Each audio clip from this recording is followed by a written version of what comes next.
Parents are splurging $1,000 a season on their kids' baseball. This, Yetis, this is the Little League Industrial Complex. Dick's loves it, but it all traces back to one rule change made by Major League Baseball 7 years ago.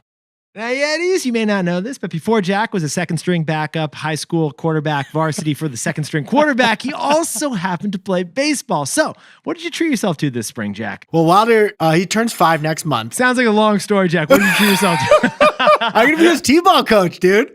So I had to get a baseball glove because I can't find my old one. And statistically speaking, Yetis, if you bought a baseball glove as well, you bought it at Dick's. Because get this, among the big publicly traded sporting goods companies, Dick's now has 68% market share. Sit down, stand up, and step up to the plate again. 2 out of 3 mitts, pucks, or cups in America is sold at Dick's Sporting Goods. That's why Dick's has so much cash in their bullpen. They do. They were able to acquire their biggest competitor last year, Foot Locker. They did. Foot Locker. They now make Dick's 50% bigger revenue-wise, but we should point out, they actually make Dick's smaller profit-wise. So this year, Dick's is cleaning up all the Foot Locker locations, trying to make them as profitable as the Dick's locations are. Yeah, expect to see some 50% off Air Jordan sales coming pretty soon. But we should point out, Dick's actually faces a bigger demographic problem, don't they, Jack? There's not enough kids. Yeah. And that's a problem for Dick's. The whole millennial baby delay, it's messing with Dick's bottom line. Get this. The number of American kids under 18 is down from 10 years ago. And you're not buying shin guards when you go to work. It's kids who buy sports equipment. So how has Dick's doubled their revenue in the last 10 years,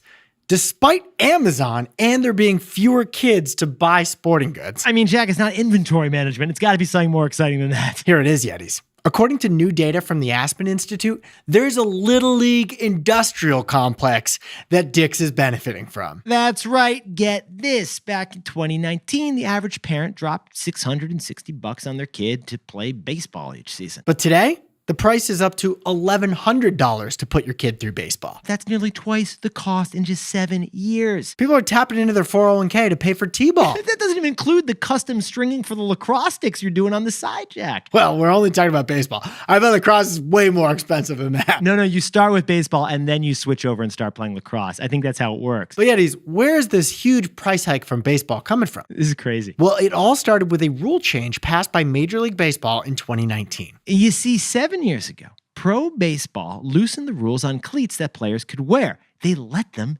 add colors. The Major League Baseball Players Association wanted their players to be able to express themselves through their footwear choices, just like basketball players do. And guess what? That rule change at the pros trickled down to the youths. Today, Pee Wee baseball players look like they're on a catwalk at Paris Fashion Week. Yeah, totally. And when we were kids, Jack, you want to sprinkle on some context as a former retired baseball player? I had 2 pieces of baseball equipment, black cleats and a glove. And the glove could only be black or brown.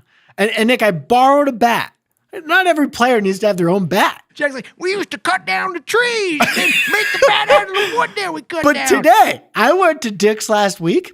Nick, the cleats on the wall looked like a pack of Skittles had spilled everywhere. There's an ice cream baseball glove.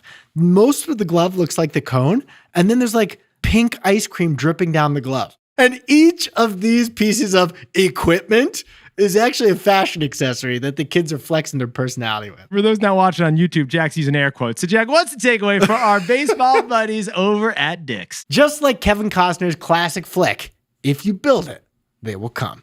Or they will spend. You see, Yetis, Dick's is actually one of our favorite companies because they're in the business of big, bold bets. We love that. It's easy to be a hater in the corporate boardroom and not believe that a big investment will pay off in big profits down the road. But for Dick's, this started in the 1940s when the OG Dick convinced local businesses to sponsor Little League teams. The OG Dick believed that that would boost participation in baseball and boost sales for the company.